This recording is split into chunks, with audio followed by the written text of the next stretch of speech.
प्यारे सज्जनों, परम संत श्री कबीर साहब जी फरमाते हैं कि हम न मरे मरिहें संसारा, हमको मिला जियावन हारा। अब न मरूं मरने मन जाना, ते मुए जिन राम न जाना।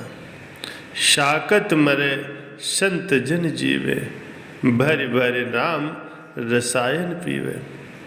हरि मरि हैं तो हमहू मरि हैं, हरि न मरे हम काहे को मरि हैं। कहे कबीर मन मनहि मिलावा, अमर भय सुख सागर पावा। प्यारे सज्जनों, मानव सभ्यता के इतिहास में महापुरुषों ने जीवन को सफल बनाने का जोर दिया है। इस सफलता को हम चाहे जैसे समझें, चाहे इसे भौतिक संसाधनों तक सीमित रखें या प्रकृति के रहस्यों को जानकर अपने आत्म कल्याण के मकसद को पूरा करके उस परम पिता परमात्मा से एकाकार कर लें। ये हमारे ऊपर निर्भर करता है। प्यारे सज्जनों, सिकंदर महान ने पूरी दुनिया का राजा बनने का सपना देखा था। अपने देश से युद्ध जीतते हुए भारत के पश्चिम सीमा तक भी पहुंच गया, लेकिन तब तक उसकी सेना काफ़ी थक चुकी थी। उसने आगे बढ़ने से इनकार कर दिया। आखिरकार सिकंदर को अपनी इच्छाओं को दबा करके वापस लौटना पड़ा। लौटते समय रास्ते में सिकंदर बीमार पड़ गया। डॉक्टर ने जवाब दे दिया। सिकंदर बोला, चाहे मेरा पूरा राज्य ले लो, चाहे पूरी धन दौलत ले लो, लेकिन एक बार मुझे अपनी माँ से मिल लेने दो।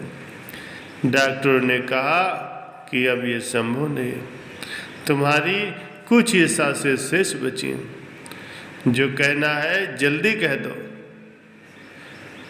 महापुरुषों ने कहा है कि मरने से कुछ पहले बुद्धि खुल जाती। शायद हुआ भी यही। सिकंदर ने अपनी अंतिम इच्छा प्रकट करते हुए कहा कि मरने के बाद मेरे दोनों हाथों को कपड़ों से न ढको, इन्हें खुले ही रहने दिए जाएं, जिससे दुनिया वाले ये देखें कि सिकंदर अपने साथ कुछ भी लेकर के नहीं गया है। सब कुछ यही छोड़ गया, खाली हाथ ही वापस गया। प्यारे सज्जनों, हम प्रतिदिन देखते हैं कि लोग मरते हैं और खाली हाथ ही दूसरे लोक में चले जाते हैं। फिर भी हमने उनसे सीख नहीं ली, महापुरुषों की वाणियों से नहीं सीखा। इसका मतलब ये नहीं है कि हम सांसारिक पदार्थों को ठुकरा दें, उनको अपने जीवन में इस्तेमाल न करें, हम समृद्ध न हों, धन दौलत न इकट्ठा करें, कंगाल बन जाएं। नहीं, ऐसा नहीं है। हमें संपन्न भी बनना है, समृद्ध भी बनना है, कामकाज भी करने हैं, पारिवारिक जिम्मेदारियां भी निभानी। दोनों चीज़ें, स्वार्थ और परमार्थ, दोनों साथ लेकर के चलना है। एक और उदाहरण है अकबर का। जंगल में सैनिकों के साथ शिकार खेलते खेलते अकबर रास्ता भटक गया। रात हो गई, उसे रास्ता नहीं मिला। चलते चलते जंगल के दूसरे छोर पर उसे एक किसान की झोपड़ी दिखाई दी। अकबर ने वहीं रात गुजारी। किसान ने उसका बड़ा ही आदर सत्कार किया, अकबर को भोजन कराया। दूसरे दिन सुबह चलते समय अकबर ने पूछा कि क्या तुम मुझे पहचानते हो? किसान बोला, मैं आपको नहीं जानता। अकबर ने कहा कि मैं यहाँ का बादशाह हूँ, ये मेरी अंगूठी रख लो, ज़रूरत पड़े तो मेरे पास सीधे आ जाना, मैं तुम्हारी सहायता करूँगा। किसान ने अंगूठी रख ली। अकबर चला गया। कुछ समय के बाद उस राज्य में भयंकर सूखा पड़ा। किसान की पत्नी ने उसे याद दिलाया कि राजा की दी हुई अंगूठी तुम्हारे पास रखी है, तुम उसे लेकर के जाओ, राजा जरूर तुम्हारी मदद करेगा। किसान तो संतोषी था, लेकिन सूखे के कारण जरूरतमंद हो गया था। यही विचार कर वो अकबर से मिलने चल दिया। महल में पहुंचकर राजा के कर्मियों ने उसकी अंगूठी पहचानी और उसको सीधे अकबर के पास लेकर के गए। अकबर महान उस समय अपने पूजा घर में प्रार्थना कर रहा था। सो किसान को वहीं कुछ समय रुकना पड़ा। किसान ने देखा कि राजा विनती कर रहा है कि हे भगवान, मेरे राज्य में पानी बरसाइए, फसलों को अच्छा कर दीजिए, जिससे प्रजा सुखी हो जाए और पूरा कर अदा कर सके, जिससे मेरा राजकोष बढ़े। अन्यथा मैं कर्मियों को वेतन कहाँ से दूंगा, अपनी सेना को कैसे बढ़ाऊंगा, मेरा राज्य कैसे बढ़ेगा, मैं सुरक्षित कैसे रहूंगा।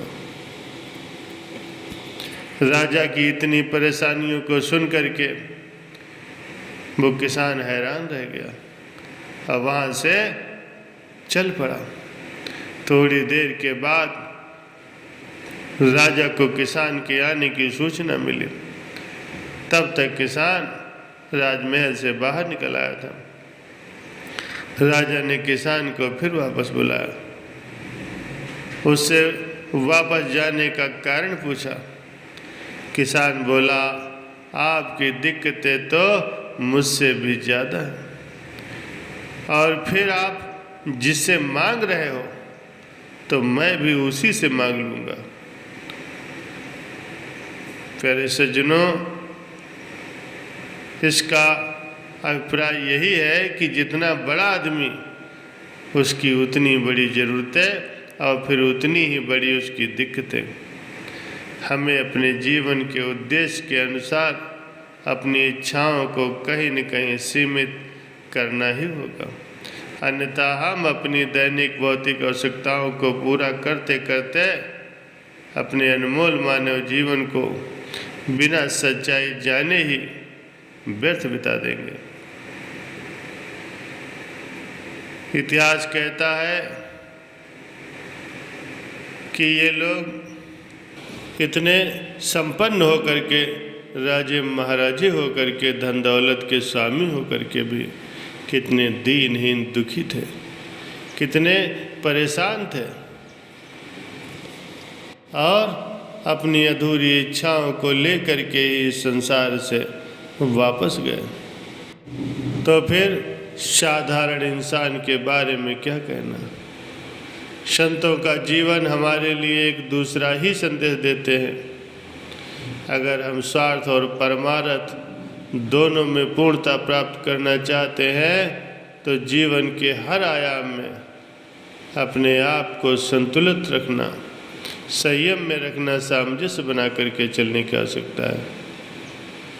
चाहे भौतिक जगत हो या सूक्ष्म जगत, बातें दोनों जगह पर लागू होती हैं। अनंत आनंद और सर्वज्ञता को पाने के लिए राजमार्ग का जीवन है और जिस राजमार्ग पर जाने के लिए मन रूपी भयंकर गेट से गुजरना पड़ता है, जिसमें कि ताला लगा है।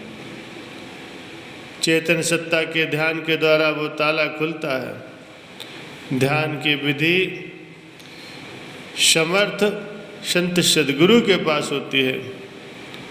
ध्यान साधना के पूर्ण होने के उपरांत जो उपलब्धि मिलती है उसकी गहराइयाँ हम अनेक विधाओं से सीखते हैं।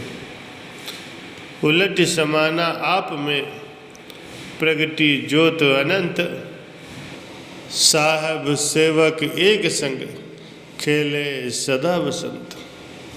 प्यारे सज्जनों, जो अपनी वाह चेतना को अंदर की तरफ समेटकर अपने मूल में मिल जाता है, तब हर तरफ प्रकाश ही प्रकाश हो जाता है। ये अंतर जगत के हृदय में चेतन के उच्च स्तर पर पहुंच जाने के बाद की स्थिति है। वह हमेशा ही बसंत जैसा खुशहाली मौसम रहता है। संत कहते हैं कि वहाँ प्रभु और भगत एक साथ साथ ही हमेशा निवास करते हैं।